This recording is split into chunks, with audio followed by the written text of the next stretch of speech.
No episódio de hoje tem agrobônus, o lançamento de um ZKP em nível 2 da Ethereum pela UI e a NCR oferecendo cripto nas suas plataformas. Eu sou Maurício Magaldi e esse é o Block Drops, o primeiro podcast em português sobre blockchain para negócios. As notícias que você ouve aqui não têm qualquer vínculo com o meu trabalho atual, não configuram nenhuma forma de patrocínio, propaganda ou incentivo para o consumo e têm o foco exclusivamente educacional para o mercado. No primeiro drop de hoje, a gente tem aqui uma combinação de tokenização na agroindústria com um programa de fidelidade com cashback. Achei bem interessante. O agrobônus, que é o nome do projeto, funciona como um cashback quando as empresas parceiras negociam entre si e também podem comprar de outros usuários dentro da própria plataforma do agrobônus. Essa plataforma chama Agrovantagens, que já é uma plataforma aí de fidelidade para o agronegócio. A ideia aqui é que todos os envolvidos na cadeia produtiva se beneficiem, contribuam com o crescimento do setor e também se beneficiem do crescimento do setor, uma vez que esse token do agrobônus ele não é um stable token, ele está vinculado, o preço dele está vinculado ao PIB do agronegócio no Brasil, que em 2020, aqui segundo o artigo e o índice do CPEA-CNA, cresceu 24,3%, ou seja, também é uma forma de investimento e pode ser usado dentro da própria plataforma para pagar por produtos e serviços que são comercializados pelos parceiros, né? Não é só um programa de recompensa e benefício, mas dentro do Agrovantagens os produtores também têm uma conta bancária digital que gerencia não só o saldo em agrobônus, mas também pode ser feito em reais. A ideia aqui, segundo o fundador aqui, o CEO da Agrovantagens, da Agrobônus, é que o programa de digitalização do agro proposto por essa startup está indo em paralelo, em conjunto, e se beneficiando também da agenda de digitalização do Banco Central. Já envolve Pix, né, tem essa carteira digital, e entre outros produtos também está tokenizando aí esse cashback no agronegócio. Segundo o artigo, a rede que foi desenvolvida para esse projeto foi em parceria com a New Time Blockchain Technology e a WTE Wireless Technologies. Então, a ideia aqui é que essa blockchain tenha baixo impacto ambiental e um consumo reduzido de energia aqui. E aqui, entre aspas, segundo ele, a rede consome menos energia para transações do que um automóvel elétrico parado. Bem interessante. O time, né, os parceiros que ajudaram a botar de pé essa rede são o Corporate Social Forum, que faz a assessoria em sustentabilidade, o Zurich Bank e o Rosberg Asset Management, que fazem gestão comercial e financeira do projeto, e a Europay, pela tecnologia de pagamento, e o Advogados Sem Fronteiras, que está garantindo aí a segurança jurídica dessa operação. Eu particularmente achei o projeto muito interessante, eu sou um interessado aí no mercado de fidelidade, acho esse mercado uma alavanca importante e interessante para melhorar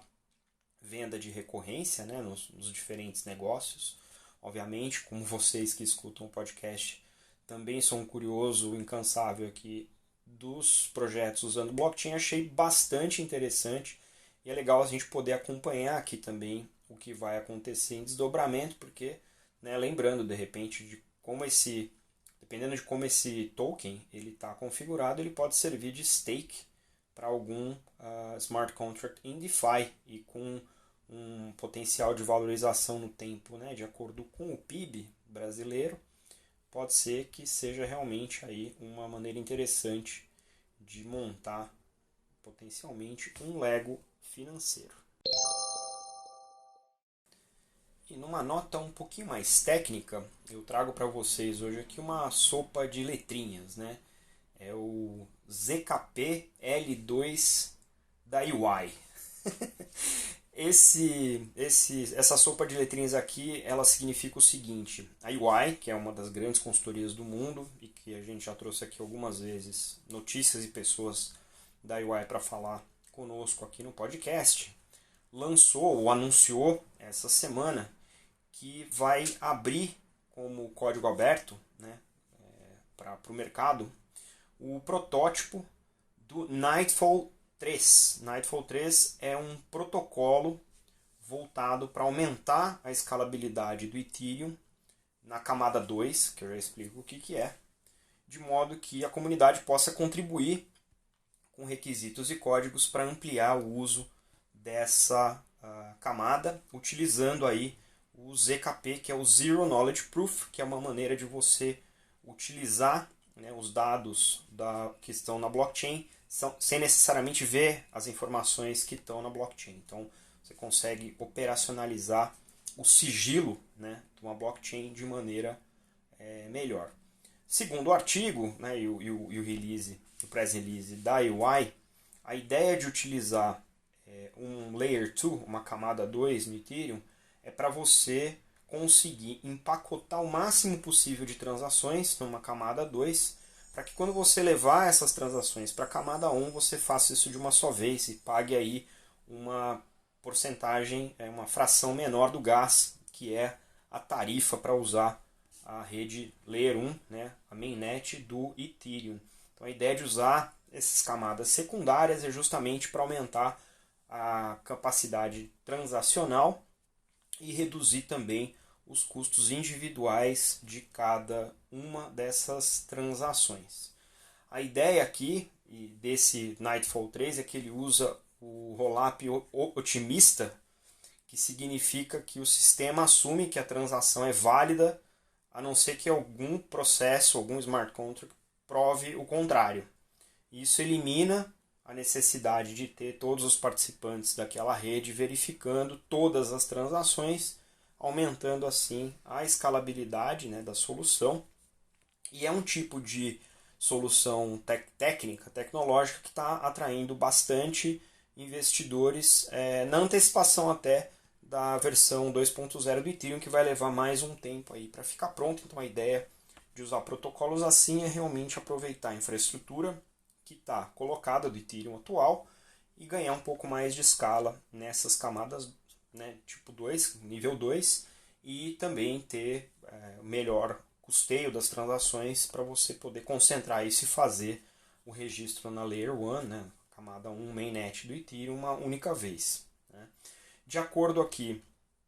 com o release da UI, a ideia de trazer essa ferramenta, né, para o mercado em resposta à congestão, né, ao tráfego na rede e também a esses custos mais altos que tomaram a plataforma recentemente. O Ethereum,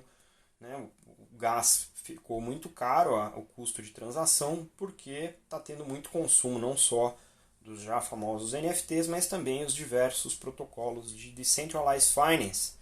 que se utilizam, né, dessa infraestrutura. Então, obviamente, quanto mais demanda, mais caro é o custo operacional. Segundo o release ainda,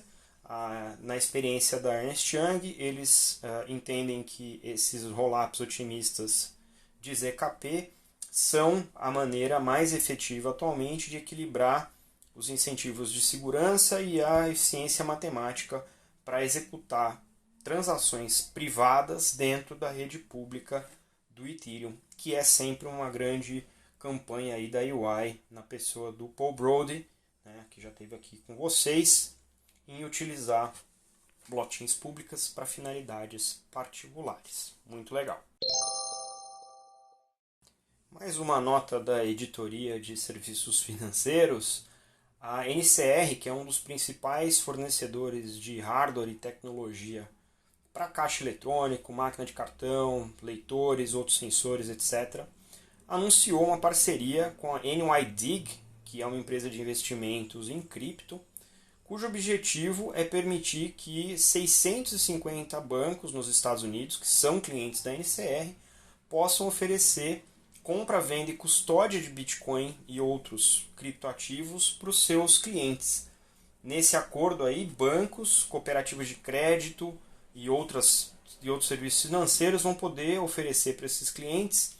toda a suíte de negociação, né, compra, venda, custódia, etc., utilizando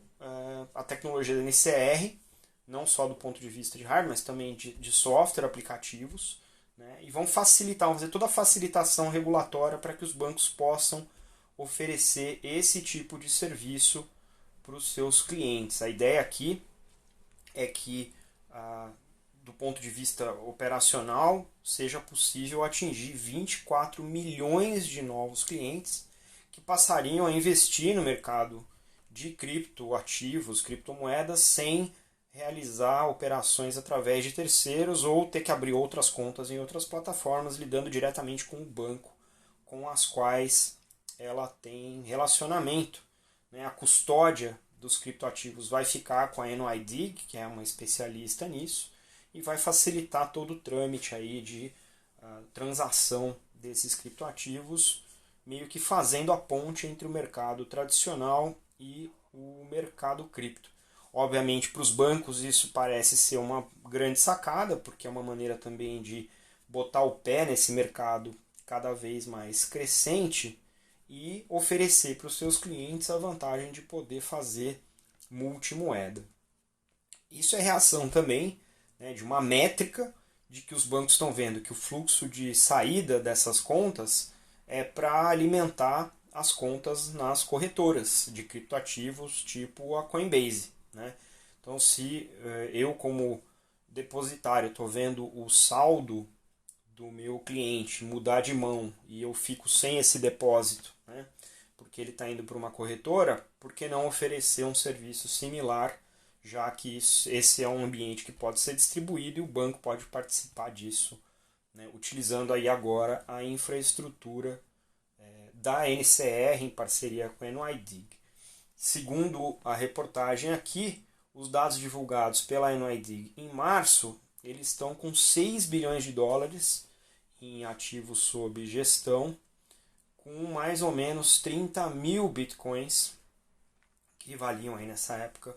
em março, 1 bilhão de dólares, mais ou menos, né? A NCR não é uma novata no ambiente cripto, já tinha fechado uma parceria com a Flexa e permite pagamento de combustível e produtos nas lojas de conveniência da rede Cheats utilizando criptomoeda. Ou seja, é um movimento que está aí, os bancos vão ter que se acomodar. Nos Estados Unidos ainda não tem os protocolos, né, padronizados, como a gente está trabalhando aqui no Brasil para desenvolver com o Open Banking, mas não é um impeditivo, porque se a NCR atende 650 bancos, significa que ela pode definir um padrão e fazer o rollout desse padrão para todos esses 650 clientes que ela já atende, que são os grandes bancos nos Estados Unidos.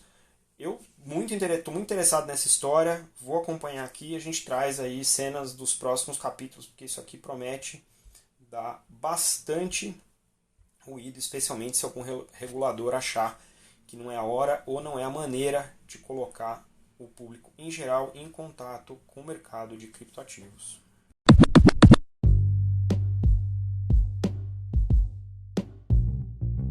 Você pode ouvir o Block Drops Podcast nas plataformas Numis, Google Podcasts, Apple Podcasts, Spotify e Anchor FM. Entre em contato conosco através do e-mail blockdropspodcast@gmail.com, no Instagram Block Drops Podcast e no Twitter Block Drops Pod.